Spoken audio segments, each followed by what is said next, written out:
আজকে আমরা দুটি সূরা তেলাওয়াত করব। একটি হলো সূরাতুল আনফাল আর একটি হলো সূরাতুত তাওবা। তো দুটি সূরা, সূরাতুল আনফাল, এখানে এই সূরাটার আলোচ্য বিষয়ের মধ্যে এই বিষয়টা খুব গুরুত্বপূর্ণ, সেটা হলো বদর যুদ্ধ কেন্দ্রিক আলোচনা। বদরের যুদ্ধ ইসলামের প্রথম যুদ্ধ।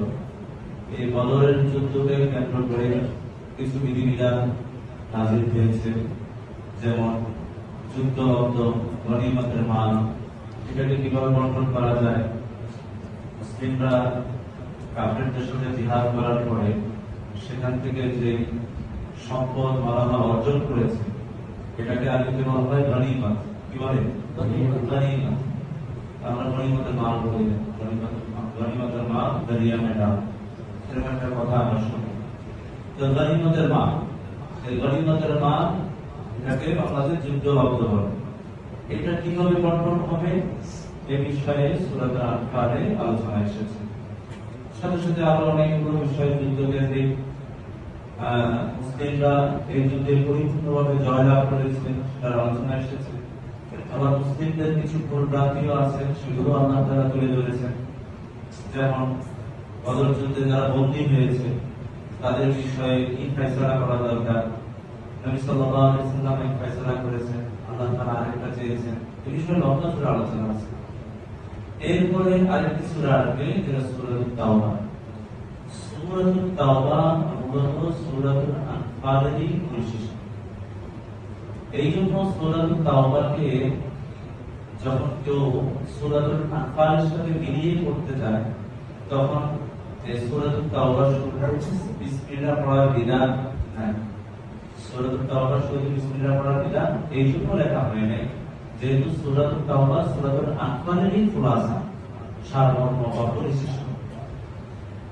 এই জন্য বিধান কি, নিয়ম কি, কোন ব্যক্তি যদি সূরাতুল আনফাল থেকে তেলাওয়াত করে আসে, তাহলে সূরাতুত তাওবা শুরু করার ক্ষেত্রে তার বিসমিল্লাহ পড়ার দরকার নেই।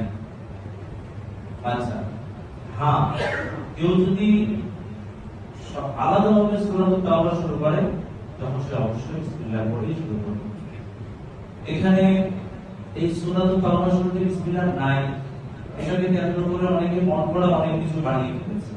সূরাতুত তাওবা শুরু করার জন্য নিজেরা মন গড়া শব্দ ব্যবহার করেছে, অথবা কেউ কেউ বলে সূরাতুত তাওবা শুরুতে বিসমিল্লাহ নাই কেন, তো এভাবে বর্ণনা করা হয় যে সূরাতুত তাওবা অনেক বড় সূরা, হ্যাঁ, ইত্যাদি এই সমস্ত কথা বলা হয়। এগুলো সম্পূর্ণ ভ্রান্ত কথা। আসল কথা হলো এটা সূরাতুত তাওবাটা সূরাতুল আনফালের পরিশিষ্ট।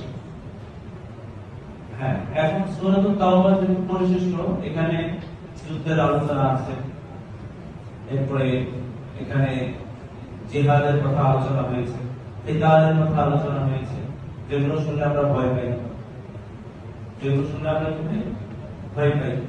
হ্যাঁ, যখন কোরআন শাসন আর কোরআনের কিতালের আলোচনা হয়, কোরআন অনুযায়ী দেশ শাসন করার কথা হয়, তখন তো এই কিতাব আর জিহাদের আয়াতগুলো অবশ্যই আসে সামনে।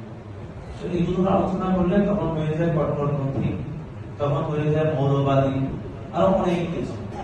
হ্যাঁ, তো এটা আসলে একটা মুসলিমের জন্য খুব লজ্জাজনক যে হ্যাঁ,